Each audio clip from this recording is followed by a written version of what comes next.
Pepsi-Cola, P-E-P-S-I. That's your smartest cola buy.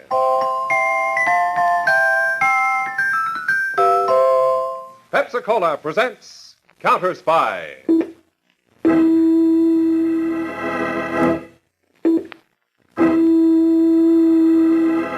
Washington calling David Harding, Counterspy. Washington calling David Harding, Counterspy. Harding, Counterspy. Calling Washington.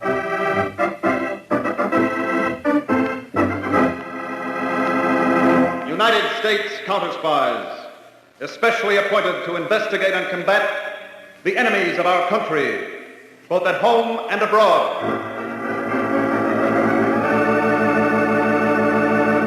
Tonight, the case of the murdering messenger. Another Counterspy report to the American people. Brought to you each Tuesday and Thursday by Pepsi-Cola. Pepsi-Cola hits a spot. 2 full glasses, that's a lot. That's right, you heard what they said. 2 full glasses of sparkling Pepsi from one big 12-ounce bottle. You're getting an extra glassful. And what a delicious glassful. The most refreshing, delightful cola that ever tickled your taste. You can't top Pepsi's tangy flavor. And that big, big bottle saves you money, goes twice as far. Pepsi's America's big, big favorite. And America's biggest cola value. So why take less when Pepsi's best? Whenever you reach for refreshment, remember. Why take less when Pepsi's best? And now, to Counterspy.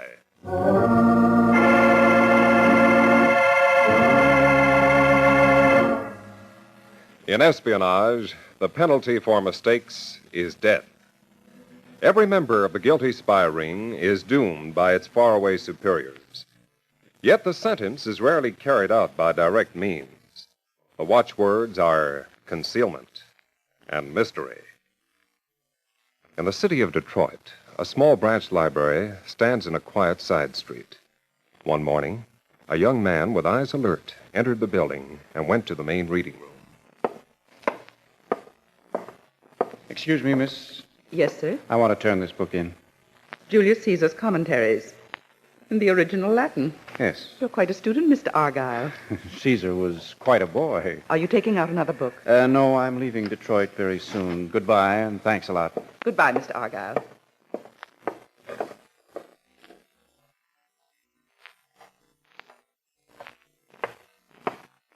I beg your pardon. Yes, sir.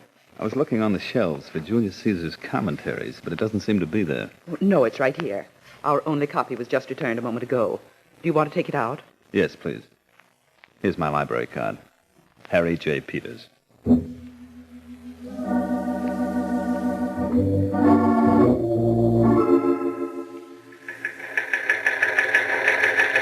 From Peters, Counterspy Field Office, Detroit, to David Harding, Washington. Have just received coded report from Counterspy George Argyle, operating undercover inside foreign spy ring in United States. Code used, alternate word and line transposition. What are your orders? Peters, have message decoded in Detroit and hold there. I'm flying Detroit immediately.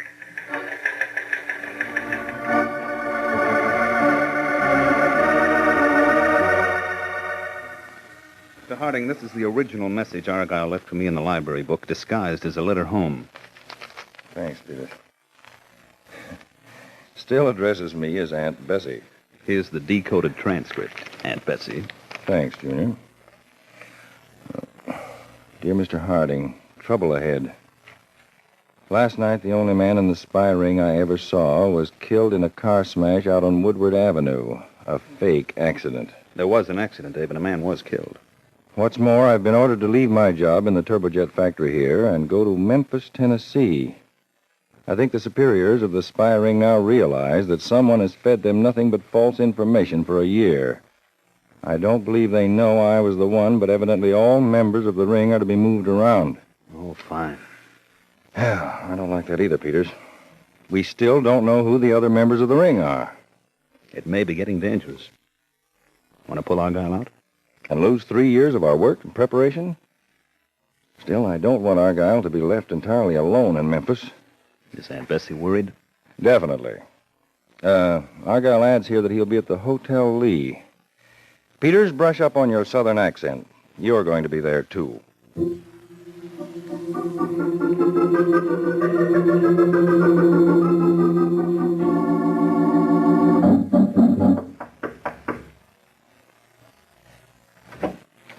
Mr. Argyle? Yes? I'm the hotel fire inspector. Oh, come in. Good to see you, Peters. Any news, Argyle? I got this postcard today. From the Southern Beauty Tourist Bureau, Memphis. Mm-hmm. Guided tours of historic Southland. See monuments and battlegrounds of the war between the states. Special feature, visit the High Mountain Caves. You'll notice that last one is circled in red ink, the High Mountain Caves. And notice here in the schedule of tours... Yes. Another circle of red ink around the date Thursday, 5 p.m. Obviously, that's when my next contact with the spy ring's to be made. Well, look, Argyle, I'd better join the group, too. I think that'll be too risky, Peters. Those tourist groups aren't very large. Whoever the contact is will take a good look at everybody. Well, how are you to be recognized? My name is known to the ring. I'll simply give it when I buy my ticket for the tour. Then I'll just wait and see what happens.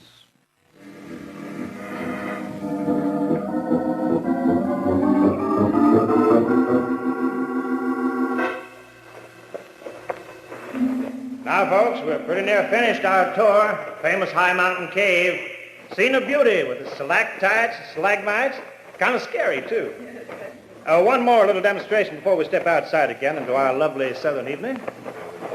This here underground river we've been following from one of these caves to another ends right here, you see, in a deep well or chasm. Leave me tell you, the fellow that falls down here ain't never coming up. You see this rock? I'm going to drop it down. Now, you'll have to listen hard to hear the splash. Ready? There she goes. Well, that was it. Now, if you'll be so good as to step to the exit there, the bus will return us to Memphis and to your hotels. Let's see, there's 1, 2, 3, 4, 5, 6, 7. Excuse me, folks. Wait out there just a minute. One of our members seems to be missing here. I'll locate him. I'll be right out here. Hey, mister. Mister? Hey, there you are. Help, please. Good heavens, my friend. You've been stabbed. Guide, get me to a doctor, quick. But the knife. Don't pull it out, don't. But I must. Otherwise, how can I finish you off for good?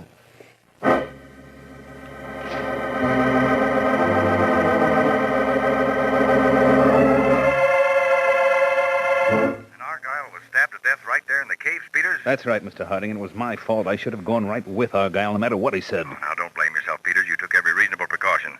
How are the police handling the case? All members of the tour have been questioned except the guide. He's disappeared, so he must have been the murderer. Peters, in my opinion, this spy ring isn't just being moved around. It's being wiped out. Well, Dave, there's one way to make sure. Let me take Argyle's place. That's a good idea, but how? First, a squib in the papers that Argyle was only wounded. Second, I'll enter a hospital under his name. The murderer will make another try, Peters. All right, let him, Dave. That's exactly what we want.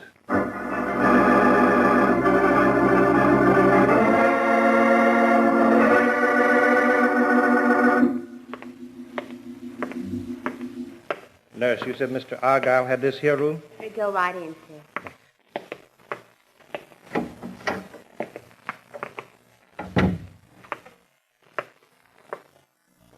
Mr. Argyle, how fortunate you were to have lost nothing but a little blood. May I sit down by your bed? I was about to visit you at your hotel, Mr. Argyle, when I read in the papers of the attempt on your life in the High Mountain Cave. So I came straight here to the hospital. I'm surprised, if I may say so, to find you alive, receiving visitors. It was only a flesh wound, Mr. Forgive me, Mr. Argyle. My name is Anthony Blix, B-L-I-X, the Tri-State Travel Agency. The reason I was so anxious to see you was to give you this, your river steamship ticket from Memphis to New Orleans. The one you ordered through our office. Oh, yes, of course. The boat leaves on Tuesday, Mr. Argyle. Will you be able to travel? I think so, if I take it easy. I'm delighted. Will I be seeing you again, Mr. Blix? The world is growing so small, Mr. Argyle, I wouldn't be at all surprised. Oh, by the way, we were unable to get you a cabin entirely to yourself. I'm sorry to say you'll have a cabin mate. Goodbye.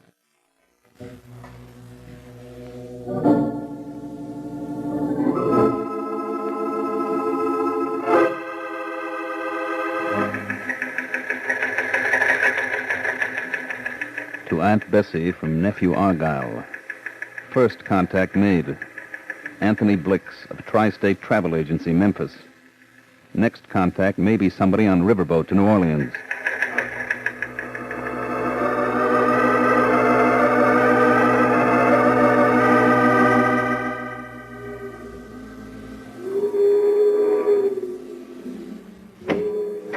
Thank you, Stuart. Put my suitcase down here. Then you may go. Yes. I beg your pardon? Good morning. What are you doing in this cabin? My ticket says I was booked in here. Why are you lying down? Are you ill? I'm recovering from an accident. It's ridiculous. There was nothing ridiculous about it. I mean, you're being booked into this cabin when I was booked in here, too. Obviously a mistake. Obviously. I'll have myself moved right No, out. no. It's easier for me.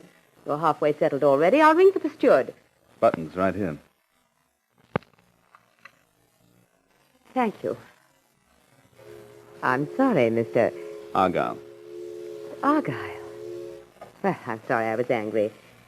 My name is Valerie Arden.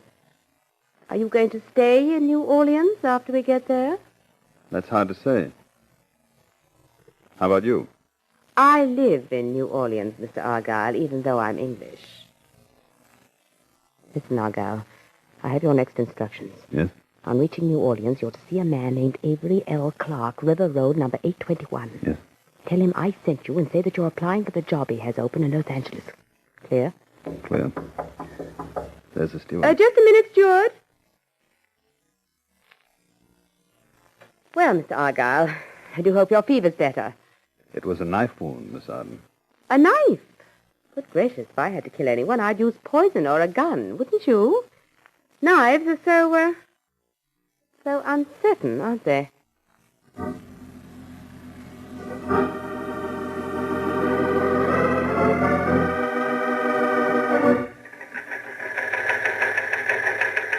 To Aunt Bessie from Nephew Argyle.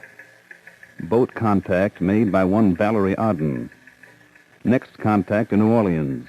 Avery L. Clark, 821 River Road. To Argyle from Aunt Bessie. On arriving New Orleans, register Hotel Esplanade.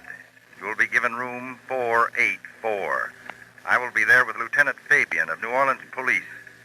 See you tonight.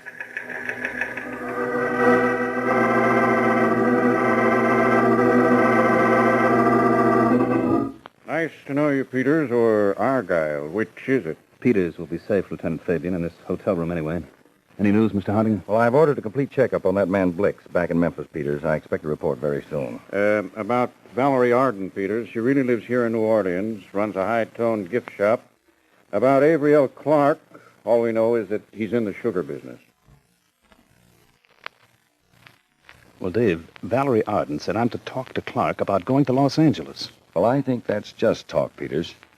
I'm pretty sure now that every member of this spy ring is marked for death by its own employers abroad. Clark may try to kill you. I'll have to take that chance, Dave. Peters, did either Blix or the woman act like they suspected you're not the real Argyle? No, Lieutenant. But the guide who murdered Argyle in the caves would know I'm not the right man. Well, that's the big risk, Peters. The Blix and the girl have somehow been warned by the murderer, or just leading you on. Now, when are you to see Clark? The longer I wait, the bigger the risk. I think I'll go right now. 821 River Road.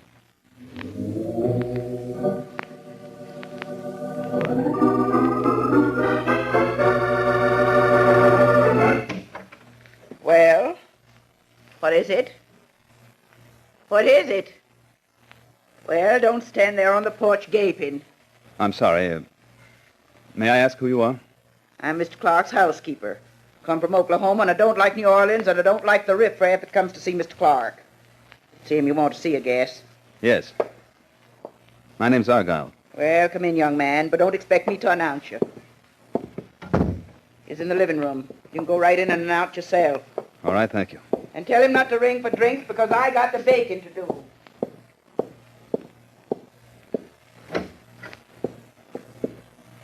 Mr. Clark? Yes? My name's Argyle. Come in.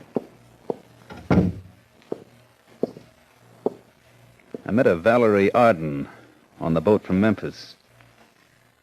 She says you need a man for a job in Los Angeles. Argyle, somebody's trying to wipe us out. They tried to get you in Memphis, didn't they? You see? First you, now me. You? You know who's trying it? What individual? No. But death for everybody. That's the High Command's way of punishing failures. Look at that double window behind me. One pane is broken. 3 bullets did it 10 minutes ago. Those 3 bullets are now in my back. What? Yeah. You need a doctor. That's no use. I'm going to die. Whether you're my friend or my enemy, Argyle, never sit with your back to a window. Now, you better get out of here. You'll be caught for my murder. Clark. Say, Mr. Clark, about the bacon, I got to... Say, what's the matter with him? He's dead. He was murdered. Murdered? Oh! He's all blood. You murdered him, you riffraff. You murdered him. No, I didn't. Listen, I want you to call the police. Me, if you didn't kill him, why don't you call him? Where are you going? I'm getting out of here. Getting out? You murdering riffraff? But you won't get away with murder. I'm calling the police, and I'm shouting it from the housetops. You murdering riffraff? They'll catch you! They'll catch you!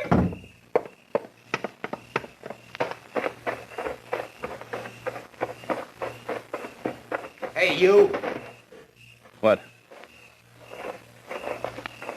You're under arrest, buddy. There was a murder. You under arrest. Are you the police? Yeah, me and my friend here. Come on. Where? We got a car. Come on, snap it. I'd like to see your credentials. Credentials? Papers to prove you're police. Sure. Hey, Bing, show him, what do you call them, credentials? Oh. There's our credentials, buddy. Come on, Bing, we're taking this guy for a ride.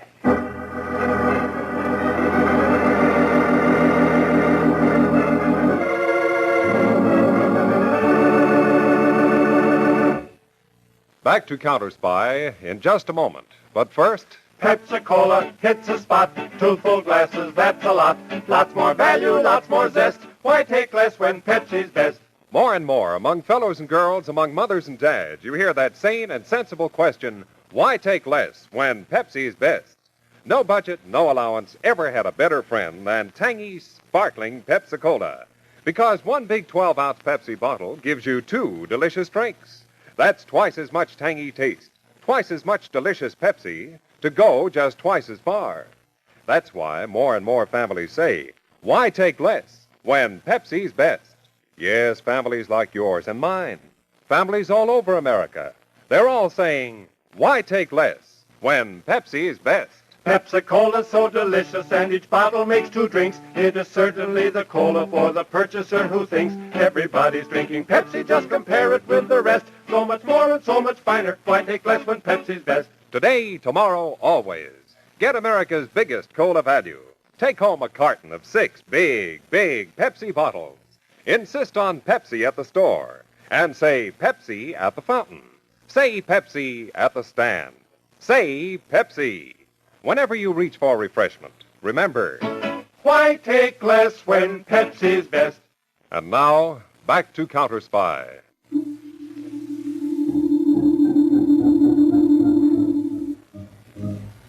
It is late night on the shores of Lake Pontchartrain outside New Orleans. A house with all blinds shut stands secluded behind a grove of cypress trees. And inside the lonely house... Well, Mr. Argyle, I must say you took a long time to recover your senses. Oh, Miss Valerie Odd.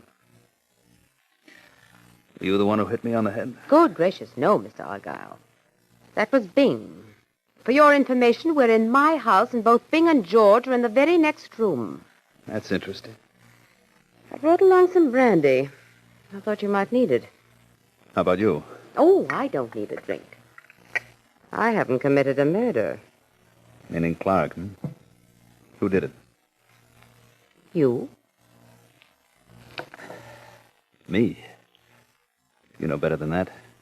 Your men must have been watching. Clark's housekeeper said you did it. So you grabbed her, too.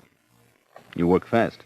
I couldn't afford to have her screeching all over New Orleans. Neither could I. Until I was sure her screeching was useful. Useful? You're a counterspy, aren't you, Mr. Argyle? If I were a counterspy, I wouldn't have shot Clark. I'd have arrested him, wouldn't I?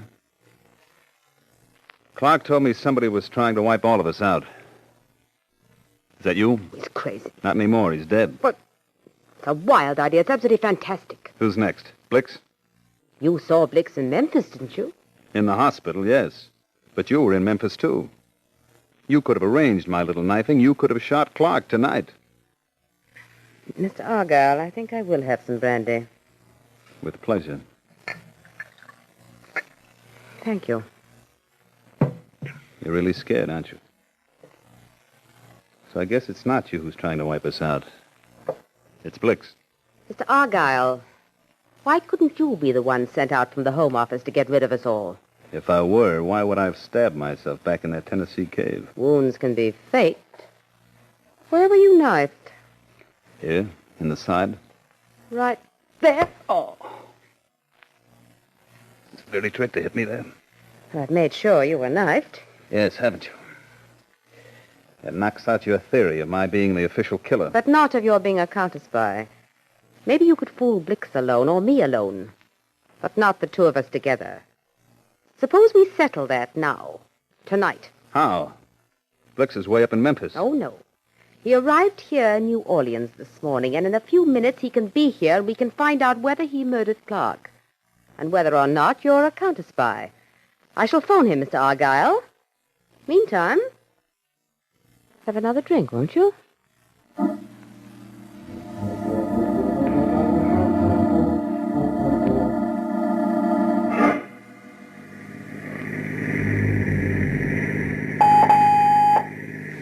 Harding speaking. Go ahead. Lieutenant Fabian, Mr. Harding, I got bad news. Let's hear it, Lieutenant. We saw Peters come out of Clark's house fast. But before he could reach us, two men grabbed him and took him away in a car. Well, did you follow? Oh, we lost him on a turn, Mr. Harding, so we went back to the house and found Clark shot to death. You any idea where Peters is? No. But I'm on my way to your headquarters with a report on Blix from Memphis. He was the one who abducted the real guide in the caves, took his place, and murdered Argyle. But Blix knows Peters is not our guy. It's lucky they caught him in Memphis. They didn't catch him in Memphis, Lieutenant. Oh? He's probably here in New Orleans right now. And he's the one who knows that Peters is a plant. We've got to find him and stay close to him, or Peters won't live out the night.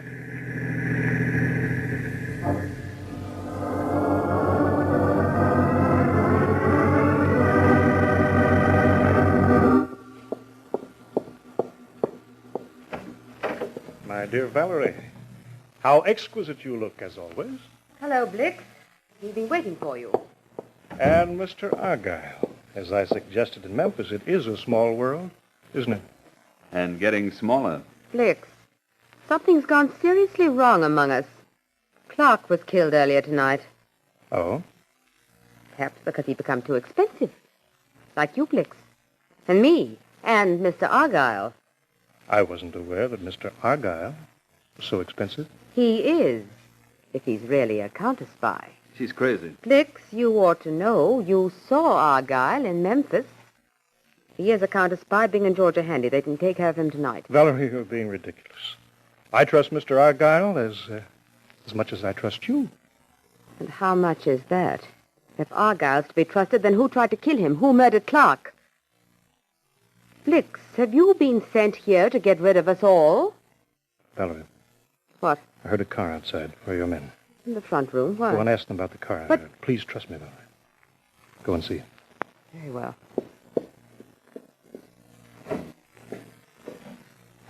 Listen, Argyle, don't waste a second. Both our lives depend on it. I know you're not really Argyle. I've known it since I saw you in the hospital in Memphis. I realized then that my game was up, so I sent you along to meet Valerie and Clark purposely, as evidence of my goodwill. You are a counterspy, aren't you? What if I were?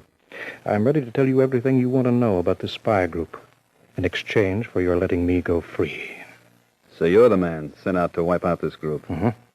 The information the real Argyle sent us turned out all wrong. All of us are supposed to pay for that. You don't add up, Blix. If you've been betraying your own friends by exposing Valerie Arden and Clark to me, why did you murder Clark? A shrewd question, Mr. Argyle, or whatever your real name is. Frankly, I thought it best at the last moment to make myself look good, both to my own people at home and to you. Whatever happened, I'd have a good story to tell. Smart boy. Now, if you're really a counterspy, well, let me go free. I can save us both from this woman, those two plug uglies. If not, I'll have to kill you. Now. Did you really hear a car outside? Of course not. What's your answer? I'm sure I hear a car. Maybe two. You're evading my question, Mr. Argyle. That means that you're not a counterspy. Yes, I see I've made a mistake. That's easily corrected with a gun. Drop your gun, Blix. The house is surrounded. What? Drop it, Blix! Got it, Mr. Harding. Sorry. That was so close, Peter. It's all right now. How about the woman? Lieutenant Fabian, these men are out front. They've already got her and her two gunmen. And here we've got the murderer of Argyle and of Clark, haven't we? Mr. Harding, you mistake me. I just made an important offer to this gentleman here. A full report. Blix, I'll make you an offer. You give us that full report, and we'll see that it reaches the government that employed you. They wanted this ring wiped out. Now you can report complete success with some help from the counterspies.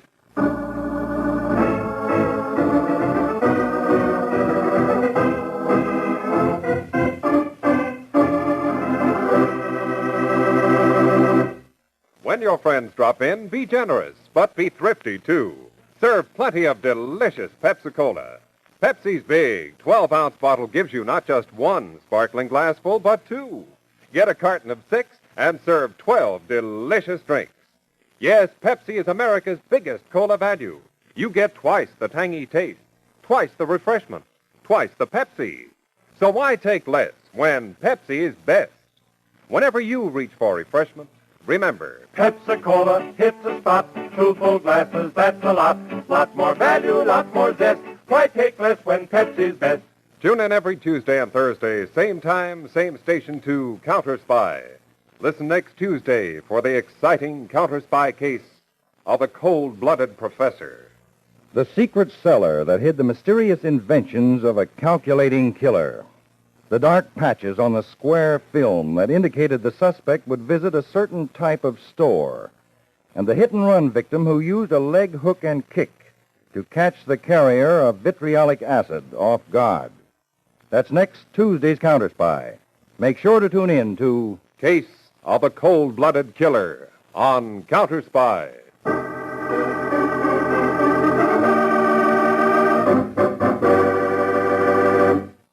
Tonight's Counterspy program originated in New York, was directed by William M. Sweets, and featured Don McLaughlin and Mandel Kramer with music by Jesse Crawford. Counterspy is a Phillips H. Lord production for Pepsi-Cola. Enjoy some Pepsi, ice cold tonight.